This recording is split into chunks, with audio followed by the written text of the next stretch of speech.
everyone, I'm Yvette Lloyd, host of Life Her podcast. We are joined with Malaysia Harrell, an award winning entrepreneur, CEO, author, key speaker, and also a proud veteran. With over 30 years of experience in a mental health, behavioral health, Malaysia is also a licensed psychotherapist, spiritual transformation coach, and also founder of Blissful Life Consulting, and the Malaysia Harrell Foundation. Her mission is to help women heal, rise, and align with their true purpose. I would like to welcome you guys, Malaysia. Hey, girl. Hey, Yvette. Thank you so much for hosting me on your amazing show today. I'm just so blessed to be here. And I'm so excited. We've already started talking. So I'm like, oh, they're going to be in for a treat today. Oh my God, tell me about it. I Yeah. am too excited. So, Malaysia, you have worn many hats: psychotherapist, veteran, entrepreneur, and now spiritual transformation coach. How do you personally describe who you are and the mission behind your work? I describe myself as a person that was essentially sent here to support other people, through their trauma, through their transitions and transformations. Because I experienced so much on the professional and the personal side, I have the clinical acumen, but also the perfect the experiential, so the real life experience of being able to overcome. So what I do is I'm able to really also model, not just use my clinical expertise, but actually be a role model for people who are looking to transform their lives, who know that there is something more for them, or there is a calling that they have that they've been putting to the side because they believe that they need to do whatever they're doing now to make money so that they could survive. But I'm here to tell people, when you're in alignment with your divine assignment, you may not see the whole staircase. But just like Dr. Martin Luther King said, Junior, that you need to take the first step. You don't need to see the whole staircase. So that is how I align with my personal and professional life with my clients as well. That is amazing. So, what aligned you to actually pursue this? What things transpired in your life for you to get the strength and know this was your exact calling? Well, that's interesting because, in 2019, I got promoted. I was in active duty, and I was in for 16 years, and I got promoted to captain slash colonel. So it depends on what service that you're in. But for Navy ranks, I was, one of the top levels that most people don't ever achieve. And when I made the rank, I immediately that day I said, oh my goodness, I have to call my Nana. Now, my Nana is who raised me, right? Because as a child, I was actually removed from my mom's home due to a lot of trauma and things that happened. And she raised me, and I realized that she wasn't here. Oh, And she was the person that really encouraged me through life. And I had learned to wear this mask, and the mask of success, what society deems as success. And I did that because I didn't have, that love that I needed and that nurturing that I needed as a child.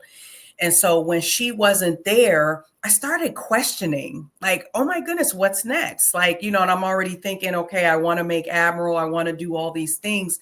But inside, it felt really empty. I have my husband, I have my dad, I have, my sisters, I have people who do encourage me. But when my Nana wasn't there, I started to really think about things like, why am I really doing what I'm doing? I know I was put here to be a person of service. I knew I wanted to be a leader. And that, I think, started, listen, here's the thing.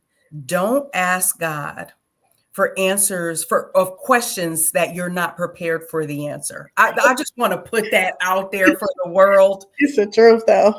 I started questioning. I got everything, right? The house, the cars, the husband. I have all the things that society says, Yes. we need to have. but I'm so empty inside. Like I'm swallowed up by everything else and giving to everybody else. And so then let's fast forward to 2020. That was not 2019, the height of COVID.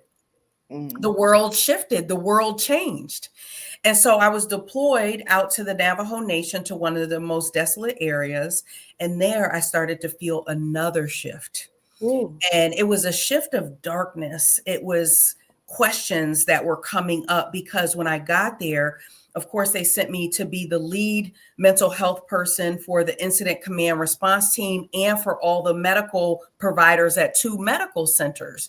And I'm listening to their stories, Yvette, and I'm like, what am I going to teach you about mental health? What am I going to teach you about resilience? You know what I mean? It was almost like the mask started to come off because you be to even welcome into their territory. You can't come in there with all that, and they knew my rank, and there were people who were like, I want you to go back to DC. I want you to tell the people what's going on here. And I was just like, what is really going on? And the death toll was so high. It was a lot. So after I got home, I was like, okay, this was traumatic. The experience was actually traumatic. And I started working out, because I know what to do. I bodybuild. I've done a lot of races. And so one night I got up and I couldn't walk. Ooh. I couldn't walk. I was having such extreme pain in my left hip. And so again, I'm this strong woman. I can do it. I got this. I didn't even wake my husband up. I crawled to the bathroom myself. Like, I'm tough. And so I'm in the bathroom. Of course, I can't get off the floor, and I'm crying on the middle of the bathroom floor. And my husband hears me, and he comes back and he's like, Malaysia, what's wrong? He picks me up, and I'm like, babe, I'm in extreme pain. I can't walk. So anyway, he helps me. We go back to bed. And again, I know how to take care of it. Let me get some Tiger Balm. Let me get the heat pad. Let me get I know what to do. Again, still, that's how I've been trained. Right. And so we went to the hospital a couple of times. Ambulance came. They brought me to some medical center, give you, they do the x-ray. They give you morphine and send you home. Nothing's wrong. Okay. So you tell me nothing's wrong. Okay. And then I'm going to try to do this. So anyways, one day it was so bad. And I knew there was a spiritual awakening to the point where I knew I was transitioning. But had I told people that, they would have put me in the, psych ward. I already know, because I'm a mental health provider. I know how this works.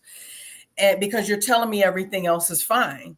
So my husband's like, we're going to the military hospital. So we went to Walter Reed. We went to Andrews Air Force Base. That's actually where I started my career as a social worker in their residency program. So it was kind of nostalgic. They sent me to Walter Reed Medical Center. That's the premier medical center for military medicine. And, that's where they treat the president of the United States. So of course they're going to take care of me. So I'm there for 4 days, and it was like a medical anomaly. They couldn't figure out what was going on. They had all these students and residents coming in, like a room filled with people. Like, it looked like a scene on one of these shows, on TV. I thought about the House show, the House or whatever, when they tried to figure it out. And so anyways, after 4 days, the doctor came in and said, Captain Harrell, we can't find anything. We're sending you home today. And also, because you just came back from deployment, we're going to send in the psychiatrist to do an evaluation on you. Oh, wow. Yeah. And I was like, I said, is this a somatic symptom? I'm imagining this. Right. Like I said, you could euthanize me because you wouldn't be able to deal with the pain. So long story short, I advocated. I said, bring the psychiatrist in. Like, we're talking like we're medical colleagues at this point. Right. Because again, I can't even be a patient right now because I know you're going to send me to the psych ward. And I know that if you do, I'm going to die. So I talked to him and everything. They ended up doing a sample of my hip. They are coming back, running in the room. Everybody coming in. We got to get her to surgery right away. I had sepsis.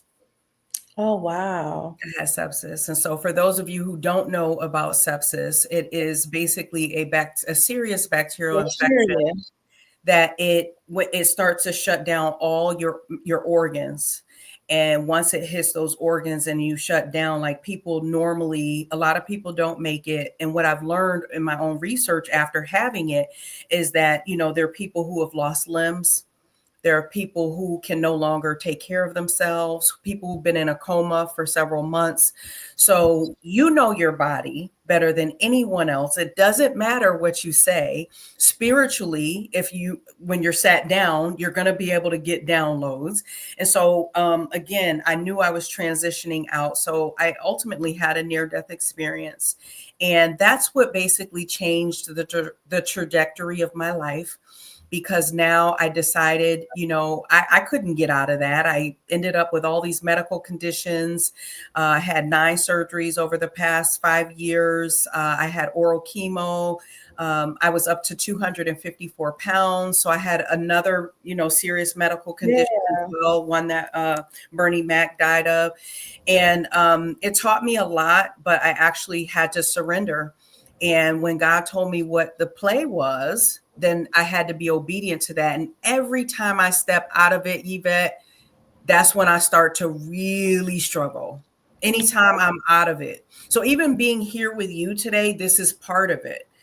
Right. The days that I try to just hide and not, use my voice to let other people know that even if the people around you don't believe you, even if you feel like you can't get through that dark tunnel, that there is light at the end of the tunnel. I stand here before all of you today to say that it is by the grace of God that Yes. I'm here today.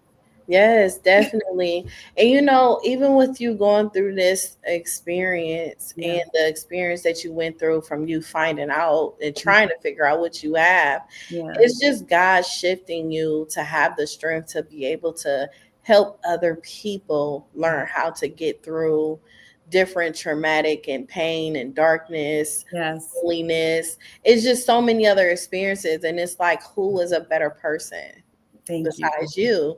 And some people don't realize that. He may shift us in ways that we don't like, but he's shifting us in ways to help his children. That's right. That's right. Because you like, wait a minute, I had a check. I had a good check. What you mean? I was fighting. Wow. For me to act like, oh, it was like, okay, I surrender. That song, I Yes. surrender. No, it wasn't that. I want to stay active duty. I want to, I have a plan. And I'm telling God, like, we said we want to make Admiral. We said, and God's like, I didn't say that. You said that. Mhm. Yeah. Yeah. Yeah. And then it's always things that we just least expect. But it's like Mm-hmm. we have to learn how to accept it and Yes. watch the blessings flow in a different Yeah. form.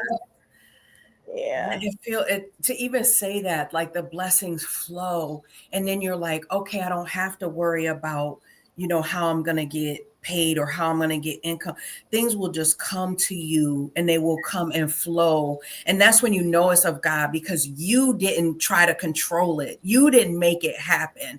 It happened Mhm. and you didn't know how it's gonna happen. So every day can actually be a present, a gift, to you, but you have to be open to experiencing what those are and concentrating on the things that are blessings, and have that level of gratitude, because when you focus on the negative stuff, then you won't even see it. You have so Yeah, many things that's in front of you.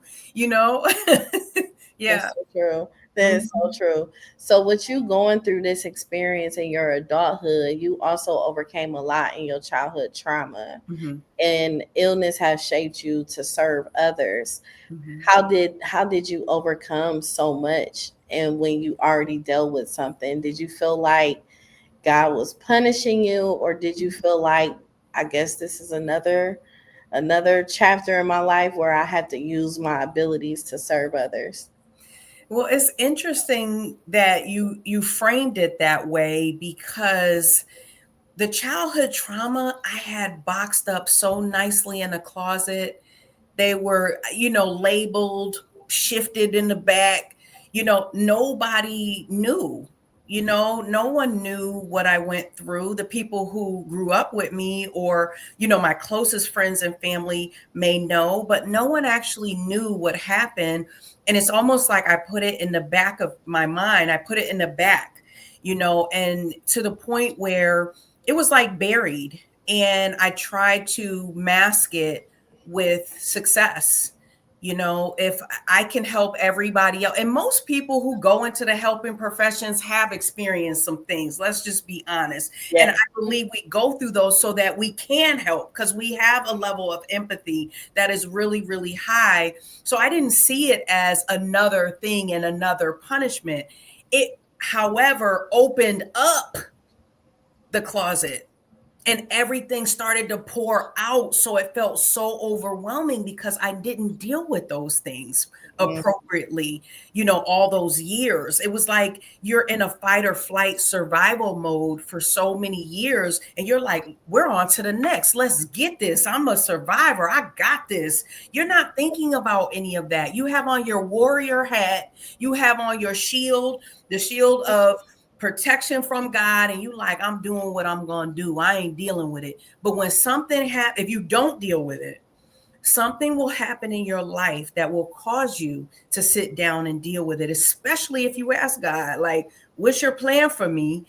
I can't authentically help so many people the way God needs me to do it if I have not dealt with my own traumas and my own, things that I've dealt with and experiences. And then, of course, being a mental health provider, now you got the vicarious trauma of all the people that you're dealing with. I've had clients come in the office and bring photos of the deployment sites with bodies wow. and wounds and gunshots and blood and like, just, hey, they must trust me to bring in the Yes, to bring in yes, the pictures. But yeah, like over the year, like all of that starts to build up, and you don't realize it, again, because you're so busy, on the outer. You're not thinking of really the inner. You're teaching it, and yes, I'm meditating, but I'm not really getting deep. And so it's not until that happened, that's when it was like, oh, these things did happen. I thought I needed to hide them, though. I thought I needed to hide them because I thought if I was authentic, like, you wouldn't trust me. You wouldn't, and then I realized now, like, everybody's not every, but a lot of people have gone through a lot of things. yes, So whether it's the top of the top or what someone would deem as whatever, as far as society is concerned. And yes, I realized that, wow, everybody and people, I identify more with you when you're honest and you're authentic with them. that is So so true. that's when you'll start to see the blessings flow, because your tribe will see you and they'll be right there. Yes. And so crazy when you are being your authentic self, sometimes society makes you feel like you're not normal and you Yeah. need to be like other people, Yeah. and you have to stay aligned and be in your authentic self, because there's people out here that's not their authentic self, Mhm. and they're trying to make you feel and dim your light as though you shouldn't be that person. And Yeah. it's so amazing that you are being your authentic self and you're giving all that you have, because that's what makes you very unique and special. Yeah, thank you for saying that. And, I try to be very authentic. I don't feel like I come out on social media on the days when I'm just bedridden and I can't even move because I'm in so much pain, but at the same time, I really do try to tell people, don't, and I said this several times, don't believe what you see on social media and in the news, because they're only showing you a glimpse. Mhm. So people think, oh, she's all over the place. Here's the thing. If I do this interview with you or I do a recording, guess what? I cut it up and you have clips that last for beyond when I'm even going to be in this realm. So Yes, it looks like, oh, they're doing so, but you can spend 1 hour and yeah, you can have content for several weeks. So I teach people to really live and walk in that authenticity. and to live the life on your terms. So if you do have invisible disabilities or anything like that, there are all these resources that we didn't have when we were coming up. We didn't have computers No. coming up. I think we had the brother typewriter. What were they? The word processors or something like Yes. that. And Yes. so, you wrote it out by hand, your papers out by hand first, and then you typed them. So wait a minute, you have computers, you have all these other programs. Now you have, like Grammarly and all these things that can edit your work. Wait a Mhm. minute now. Yeah. Let's figure out what will be useful for you for walking in your divine calling. Yes. Yeah. That's true. Yeah. So, as a founder of Blissful Life Consulting and the Malaysia Harrell Foundation, what vision do you hold for both of these platforms? Oh, so the vision that I have, in the team, of course, uh, and the board of directors is basically to make mental health and holistic wellness resources not a luxury, but a human right for Mm, people to be able to receive those resources. And so the Malaysia Harrell Foundation is an extension of Blissful Life Consulting, because we do provide those wellness and mental health solutions to individuals, groups, and organizations. But a lot of people don't have access to a lot of the resources. And so you're relying only on one form of healing that you think is available to you. mm, And the thing is, when I was coming up, I realized, my grandparents and my great grandparents, they never went to the doctors.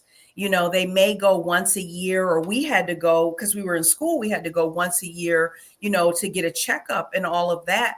But how did they live till they were in their 90s and hundreds when they didn't have the resources that we have today? Shouldn't we be getting more healthy?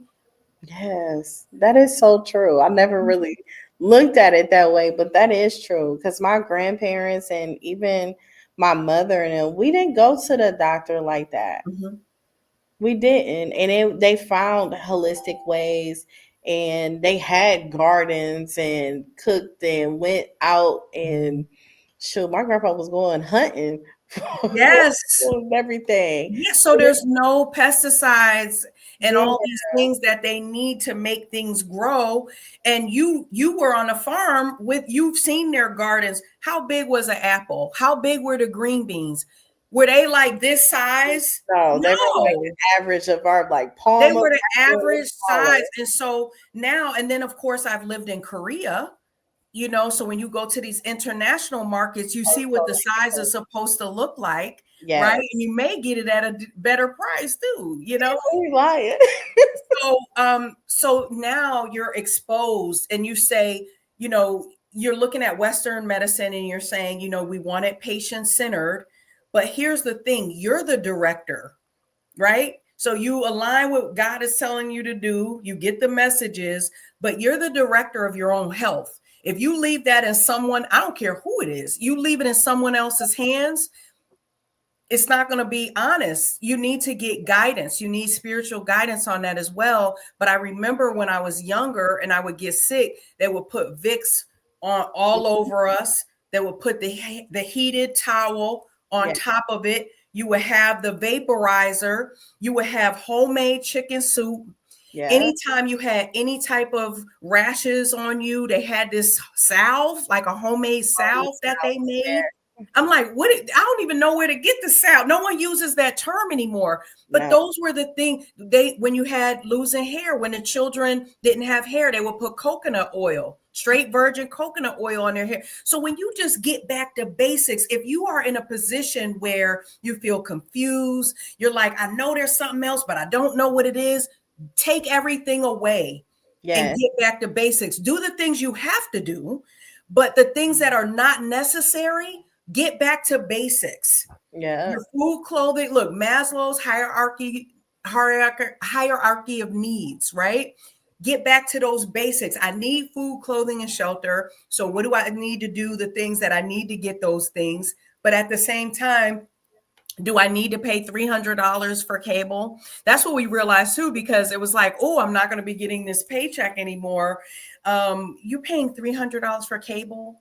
If you don't have money or your finances are not as good as you need them to be, then you should not be watching TV anyway. Girl, You listen. should be in the books. You Educate got YouTube. yourself. You could get Netflix. You can pay Yeah. for the $20 or 13, whatever it is a month. But there's no way. So when we say I don't have it, when you take a step back, you realize you do. Yes. What am That. I paying for that I don't actually need?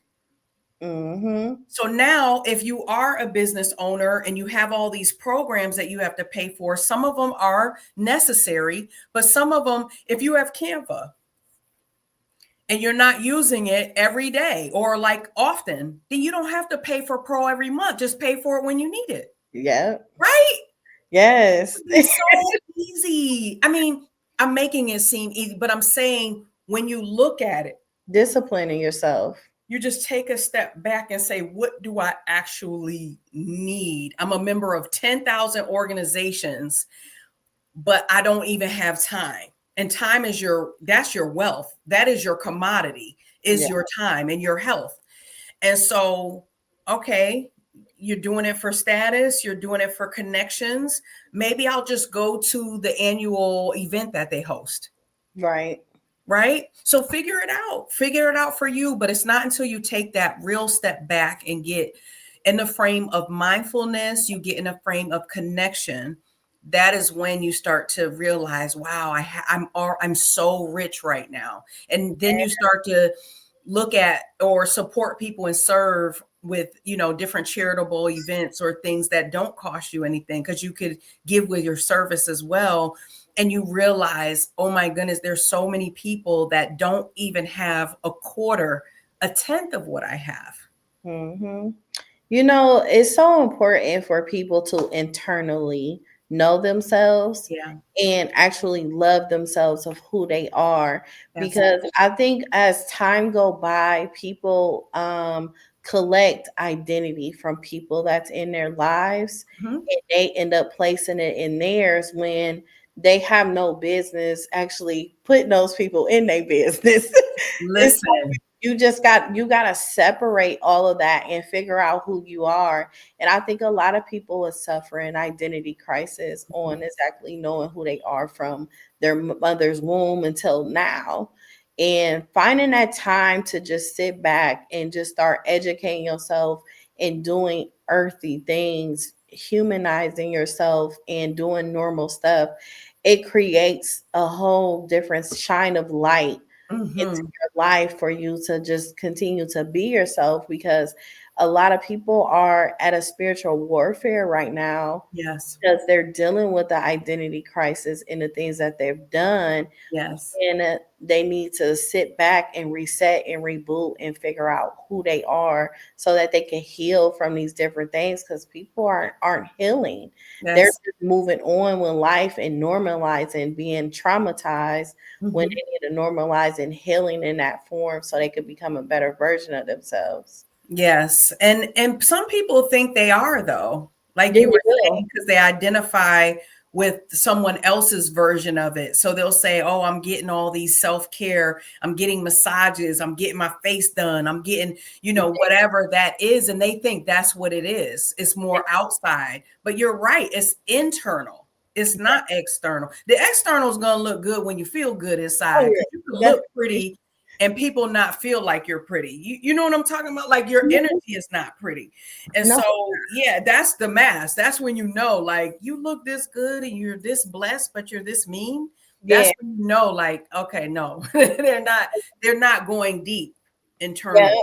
And Mm-hmm. that comes with, like, when it's trending, when girls say I'm living my soft girl life. Yes. It's like Yes. you're living your soft girl life, but you're taking the image of another woman living her soft girl life. That's right. What is your soft girl life? Like, what do Yes. you define that to be? Because it may be you being out in nature, hiking or something. It's Yeah. like you have to figure out yours. You do. And that's when when you're in nature and we talk about grounding, which Yes. you go out, you put your feet on the ground. That's what I did when I was healing too. Of course, I can't be out in the sun too much and them ants get to you, but Yeah. they have grounding mats as well. They have all different things now. But it's when you're close to nature. Just think about it. God created the heavens and the earth. Mm-hmm. So it's not inside your house. No. Because so we're not getting the vitamin D, we're not getting the fresh air, and so like you said, we got it when we talked about getting back to basics. Those are things that cost zero. Yes. So it's not about how much money I spend on myself, because and it was, it was interesting. I developed a rash one time, some rashes on my skin when I lived in Hawaii. Now Hawaii is one of the most beautiful places to live in the whole wide world when I was stationed there. And in the military you have to be like fit, right? We were doing runs with the whole base. I was doing half marathons every single month, and I was doing a like 5K every week, on top of the ones for the military that we had to do. So I didn't like running. So I thought, oh, I better start running, because you get these medals, they give you pineapples, t-shirts, all kind of fun gifts. And it's like a community. And so I started doing that. But when I went to the practitioner there, and they were off base, so they were, part of Hawaii, and they're more tribal there. And she said to me, she said, "What are you eating?" So I was like, oh, I changed my entire diet to sugar-free things, And so I was eating so much aspartame. And Mm. she was like, it's a carcinogenic and all these things. Cause I thought, well, I'm just going to be skinny. I can have sugar-free cookies. And again, it was getting back to basics of your food, because you talked about how you had, your grandparents had their different gardens and things like that. And so it was just basic things. But one of the things she said to me, I was like, I spend so much on stress management. I'm getting all these massages, because there were a lot of things that you could do and pay for and get. And she goes, instead of paying for stress management, why don't you just manage your life? What? Ooh, What do wait. you mean? So it's like True. you going in the fire every day and you're burning yourself. Oh, And wait. you're coming out and you're getting treatments with aloe. You're getting these beautiful aloe treatments, but you're going back in the fire every day. I We know, don't think about that, right? you was stuck. I didn't think about it. I'm like, manage my life. What you mean? I gotta do this job. I have to do this. It's Oh, stressful being active duty and seeing patients and all the other things we have to do. You got 10 jobs. So it was interesting. I bet it was. Mhm. I was stuck. Yeah. Yeah. So, what's a moment in your entrepreneur journey that really tested your faith and ultimately led you to breakthrough? On my entrepreneurial journey, I started my company in 2017. And like many entrepreneurs, you don't have the blueprint like when you go in the military, and everything is a standard operating procedure, and every kind of guidance that you have and the laws. You don't, there are some, right? You're structural, but if you don't get connected with a team or a mentor or a community, it can be very, very challenging. And so, being part of communities, having my own coaches, and then I coach a lot of my coaches are coaches, or a Okay. lot of my clients are coaches as well, or they have communities, they're community leaders. I think the biggest thing for me with the challenge was the identity shift that we were talking about.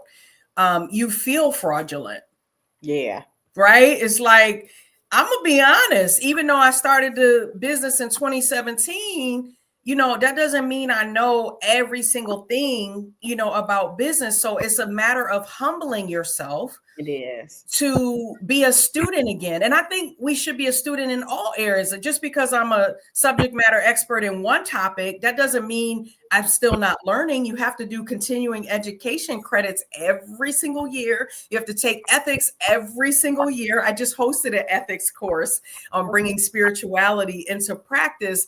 And it's interesting because the laws, you're like, but you still have to take it. You still have to take it every time you get licensed. So I think we should incorporate that level of humility and just being a learner, a student of life, whether you're an entrepreneur, whether you're a speaker, an author, whether you are in corporate, whether you're in the government, wherever, nonprofit, wherever you are, whatever you are doing, just being humble, being a student, letting my clients know as well, but I realize even when working with the people that have, mentored me, everybody's still learning because the new technology that's coming out, once you have a pain point, somebody's going to develop something for that pain point in 5 seconds. And maybe it's going to be you. Maybe you're the person that's going to bring this new tool, to market that is going to support other people. But I think that has been because, you go through the ups and downs of, learning and that learning process. But I think, just that identity shift, to say that I'm no longer serving in this capacity, but I'm actually serving in my own divine calling. And so I don't know if you want to, I hate the terminology because you have this expectation. If you say entrepreneur, then it's this. If you say spiritual healer or whatever, then it's this. I hate that, as far as the labels are concerned. But I am a person who is being obedient to my calling. Yeah. Mm-hmm. And I hate that too, how it's like divided and separated when you need a spiritual advisor when you in an Yeah. entrepreneurship journey Yes, you do. because the many things that you go through as far as like dealing with people, personalities, you start to learn personalities without a person even speaking. You Yeah, be like, wait a minute. And it becomes a lot, and it affects your mental health a lot as it well does. when it comes to that. I know on certain levels of spirituality, I had to tap into it more when I had a nonprofit organization Mm-hmm. and I was being attacked in different forms. It could be Mm-hmm. from the children, the parents, Yeah. political, just different things like that. Because when you start to make change and they start to see you're gaining so much power, you Mm-hmm. start to get attacked Yeah. because they want you to do the bare minimum, but they don't want you to do the full aspect of you. Right. Right. You can't. You got to stay in this Yeah, certain place. Yeah.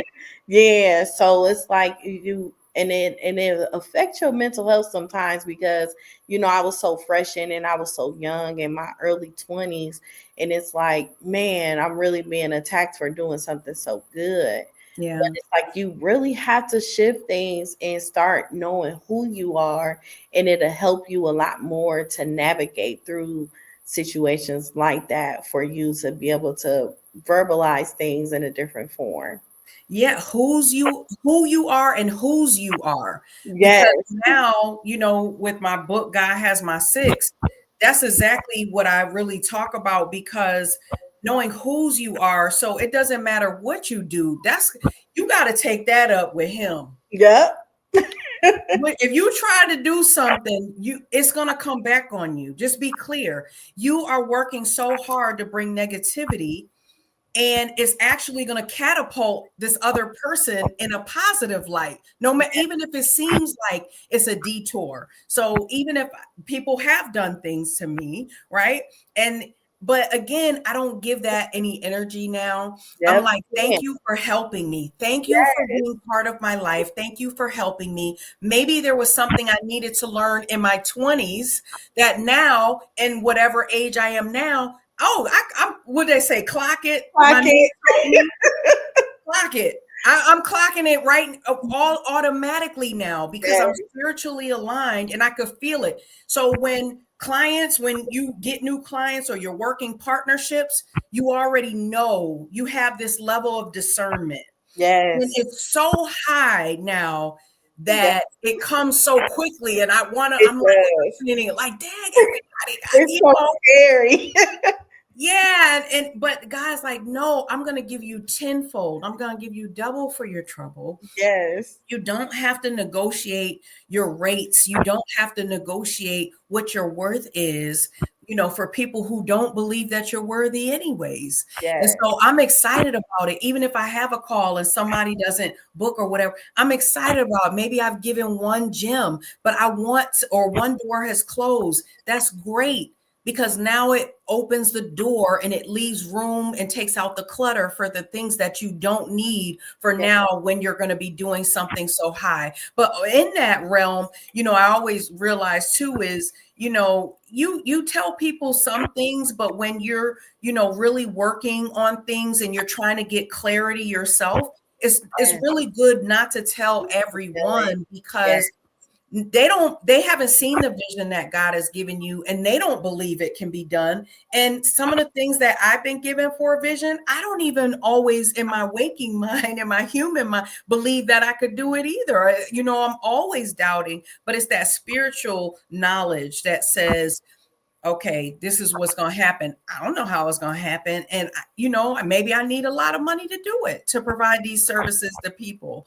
But again, when you walk in your calling, it's going to come and you don't have to worry about how. Mm-mm, you don't. You Yeah, don't. And it's a breath of fresh air. it is. It definitely Because is. before I used to be like, I gotta, because in the military, like, you have to do these things, you got benchmarks. So Mm, most jobs, most corporate, you're going into leadership positions, you have benchmarks. By this month, you got to know how to do this. By this month, by this year. And then, in order to get to supervisor or team lead, you got to do this, right? So I would have it by a deadline, dates. Now, I do use, the model of the 12-week year, but also I realized that, because sometimes you'll start to think, well, I didn't accomplish all these things, so I failed. And that's not necessarily the case.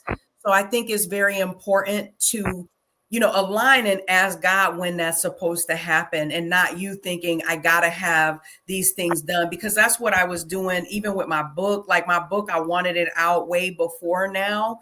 mm, And God said, no, here's some more information and experiences that I need you to put in it, but I didn't experience it yet.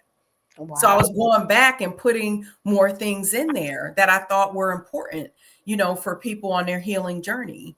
So, Yes. So mhm. speaking of your book, God Yeah. Has My Six, what inspires you to write it, and what do you hope readers to take away from it?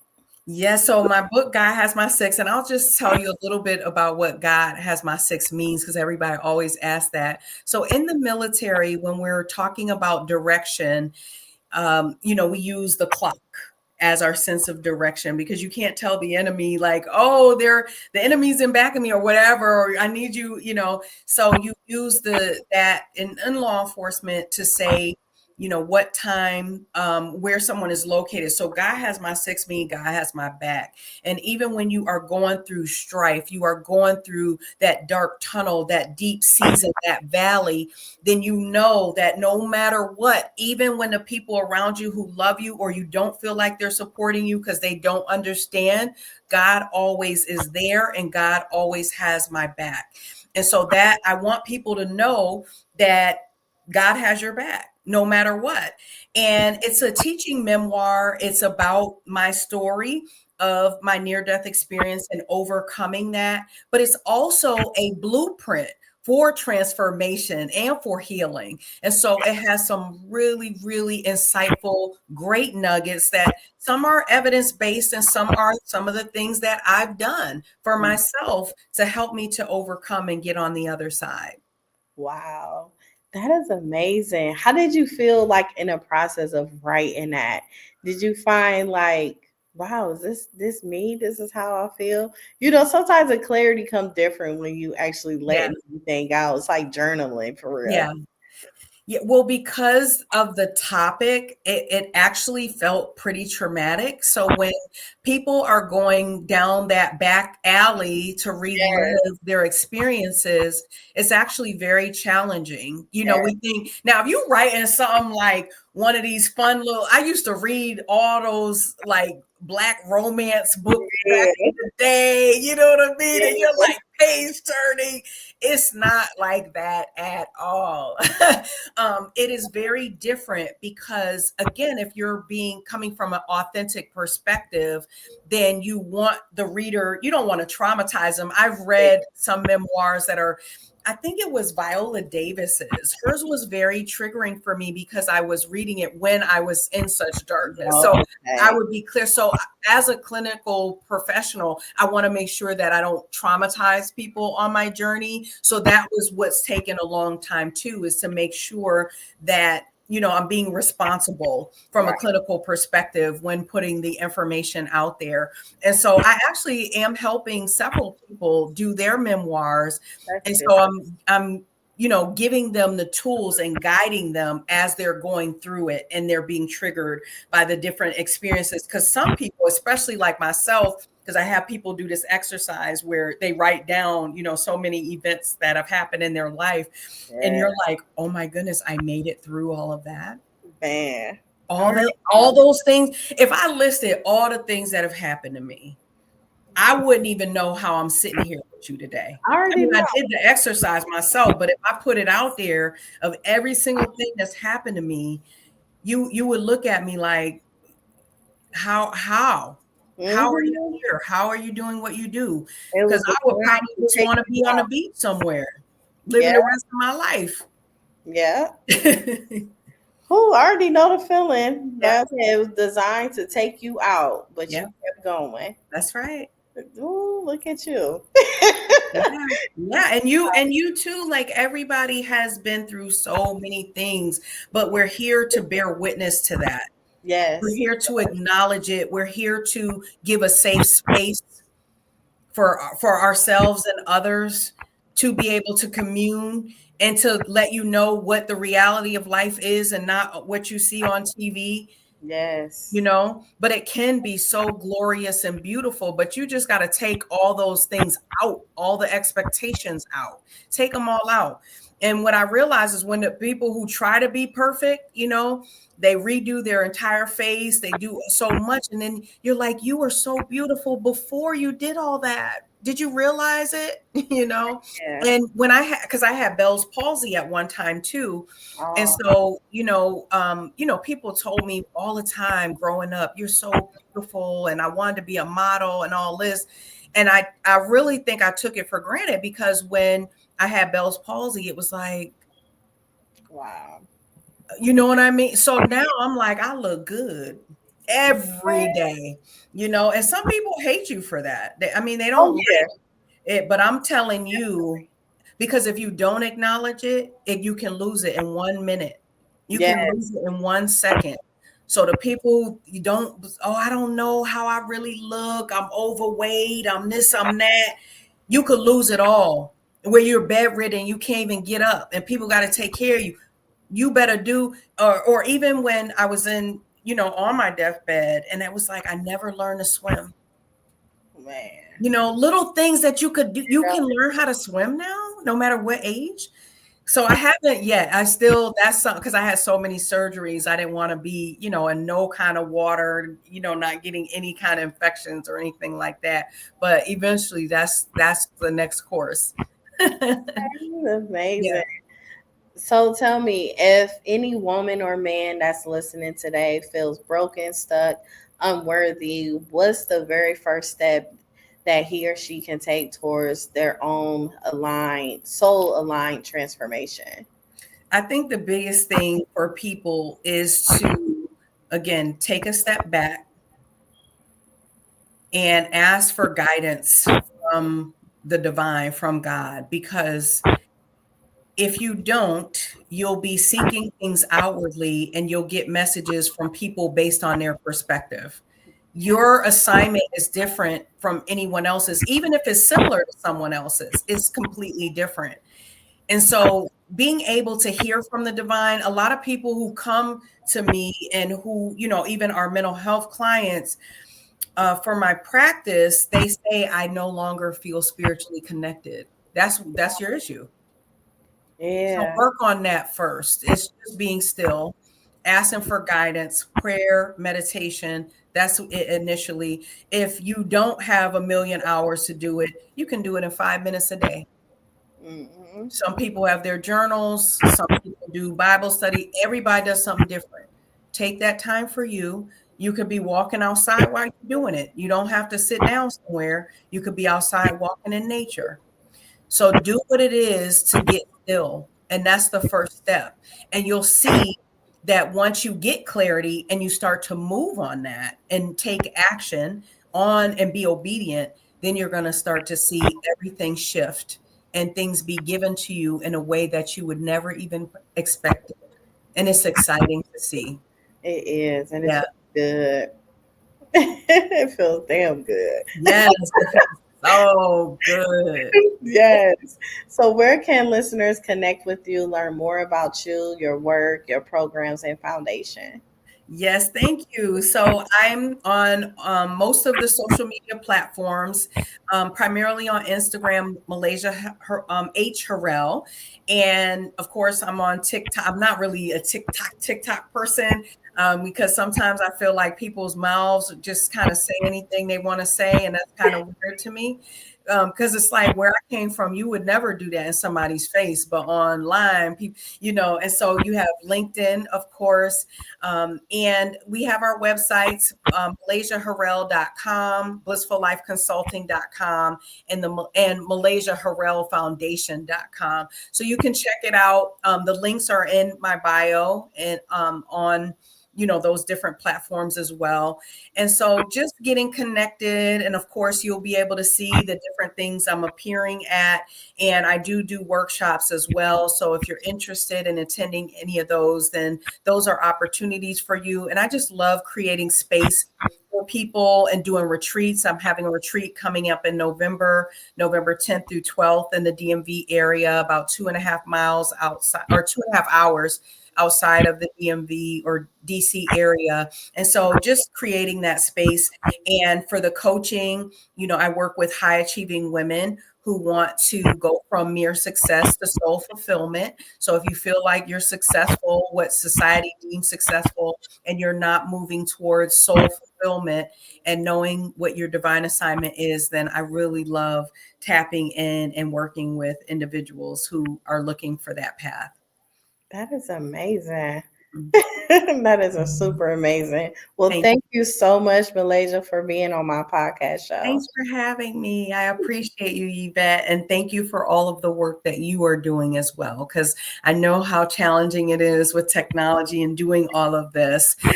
People think it's easy and it's cute, but it's like, why am I doing this? Sometimes you don't really see the fruit of your labor until a little while later. So, That is so true. yeah, Thank you so much. you're welcome. Thank you, everyone, for tuning in to Life Heard Podcast. Make sure you subscribe on YouTube and listen to Life Heard Podcast audio on all major platforms.